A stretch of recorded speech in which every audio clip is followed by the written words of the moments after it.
Una buena comunicación se traduce en confianza y por ende se desarrollará un vínculo familiar mucho más fuerte.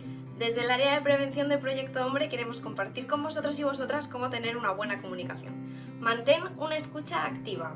Escucha atentamente lo que el resto tiene que decir. Muchas veces los móviles y los demás dispositivos electrónicos obstaculizan la buena comunicación. Si estás en medio de una conversación o discusión, es importante dejar los teléfonos a un lado. Escuchar activamente significa prestar atención y mirar a los ojos del que te está hablando. Muestra interés por lo que los demás tienen que decir. Es necesario crear un espacio de confianza en donde todos los miembros de la familia puedan desarrollar sus ideas y pensamientos sin miedo a ser juzgados por los demás. Es importante recordar que nadie es poseedor absoluto de la razón. Por tanto, respetar e interesarse por las ideas de los demás fortalecerá la confianza y la unión familiar. No hagas juicios negativos ni saques conclusiones antes de tiempo. Y para finalizar, evita las críticas, sobre todo las destructivas, y opta por una comunicación más asertiva.